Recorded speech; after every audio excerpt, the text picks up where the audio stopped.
Ayan, hello mga kaibigan. Finally, natapos ko na po ang aking mission today. Ayan po yung ginawa natin ngayong araw, ang magbilang ng mga grades ng aking mga pamangkin para mabayaran na po ng tito nila. Ayan.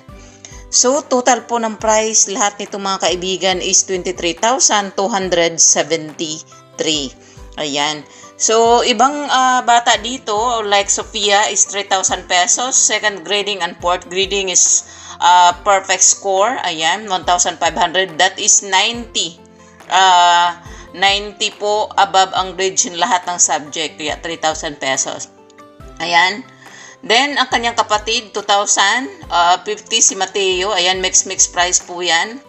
Ayan. Iba-ibang presyo po mga kaibigan. Depende sa grado ng mga bata. Ito naman si Travis. Ayan, ang kanyang fourth grading is perfect score. Pero meron siyang tatlo na 89 sa second grading. Kaya naman ang kanyang pira is umabot lang ng 2,550. Then another perfect score here is si Renel. Ayan, ang aking pamangkin na napaka-smart. Ayan, second grading and fourth grading both 90 above ang mga grades each subjects. Kaya naman 3,000 pesos. Ang kanyang kapatid mayroong dalawang 89 kaya naman nagiging 2,950 lang. Ayan. Then, si Ibi naman ang aking pamangkin. Ayan, medyo mababa si Ibi pero naka 1,900 pa rin siya. Ayan, ganun din po si Janjan, Chris Ann, at Miguel. So, itong tatlong dito sa baba is magkapatid po itong mga kaibigan, no? Ayan. So, ang pricing po ng grades mga kaibigan is, tawag nito, pag 90 above, 90 to 97 or 100, 98 lang yata ang grades that is 125 pesos each subject. Ang binabayaran namin is second grading and fourth grading po mga kaibigan. Lahat ng subjects, no? Para makita kung may improvement ang bata. Ayan. So, ito po yung project or kind of foundation ni Habi, yung asawa ko, na binabayaran niya ang mga grades ng mga bata taon-taon. Or every second grading or fourth grading. But this time, pinagsama ko na dahil masyadong busy sa Inday. Pinagsama na natin ang pagbayad or pagbilang ng kanilang mga grades sa end ng school year. Ayan. So, lagi na muna dito si Sophia, ang aking pamangkin.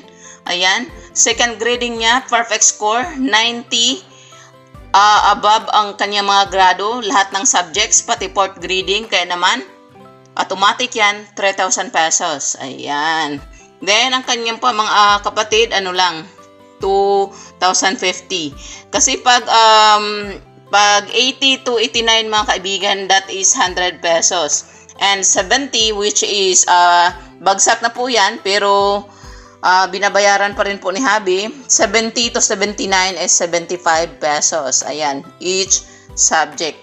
Pero, kapag second grading and fourth grading is lahat yan, 90s above or 90 to 98, lahat.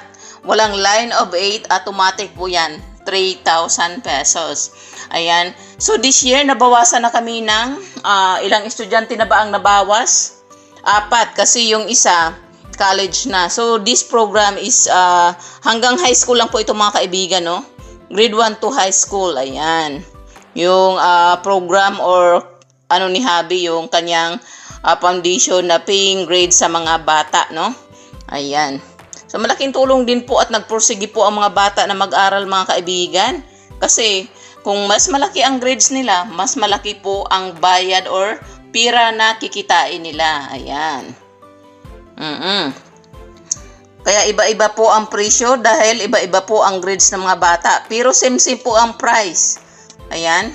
Like this, 9 times 100, it means ang grades niyan is 80 to 89. Kaya naman, ganyan po. Ang 75, that is 75, I put 75 here, pero Habi, 70 nga gusto niya, pero ako 75 lang to, 79, 75 pesos. So, times 2 kaya naging 150. Ayan, minsan, ito si Sophia at si Irenel ang pamangkin ko sa Zambales, no? Wala akong kapagod-pagod dahil automatic 3,000. Hindi ko nabibilangin dahil all 90s ang kanilang mga grado ng second grading and fourth grading. Lahat po ng subjects. Wala pong line of 8. All 90s above. Kaya naman, wala na tayong bibilangin mga kaibigan. Ayan. So, tuwang-tuwa ang mga bata nito, no? Yan. Iba-iba ang presyo. Pero, pag matataas ang mga score mo, like, meron ka lang dalawa, like dito ni Miley, may dalawa siyang 89. Kaya naman, nagiging, ang ano lang niya, ayan o, 2 times 100 is 200. Kasi yung 89 is 100 pesos lang po yan mga kaibigan. Ang 80 to 89 na grades each subject. Ayan. Tapos, meron siyang 10 na 90 above. Ayan, 90 to 100. So, 125 pesos po yan. So, kanyang fourth grading is perfect score. Lahat 90s above. Walang line of 8. Kaya naman, ang pinakamataas dito, no? Dalawa po ang ating top students. Si Inel at yung pinsan niyang si Sofia.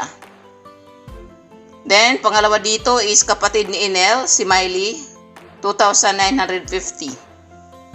Sunod naman dito, si Chris Ann, yung pinsan. Then, sumunod, si Travis sa Ayungo, no? Sa Negros. So, Luzon, Visaya po itong mga kaibigan. Luzon, Visayas, Mindanao po itong payments ng grades, no? Yung program ni Habi. Yung programa ni Habi. Ayan. Tutong to ang mga bata. Ito nga ang pamangkin ko si Sophia. Sabi niya, ipunin niyang kanya. Sabi ko, kung gusto mo mag-open account ka. Ayan. Pero, syempre, kailangan din nilang bibili para i-treat ang kanilang sarili sa kanilang mga hard work. So, ito si Miguel, si Ibi, at si Mateo. Grade 1 pa lang po ito mga kaibigan. O, tingnan nyo, grade 1 pa lang. Nagkapera na ng 2,050.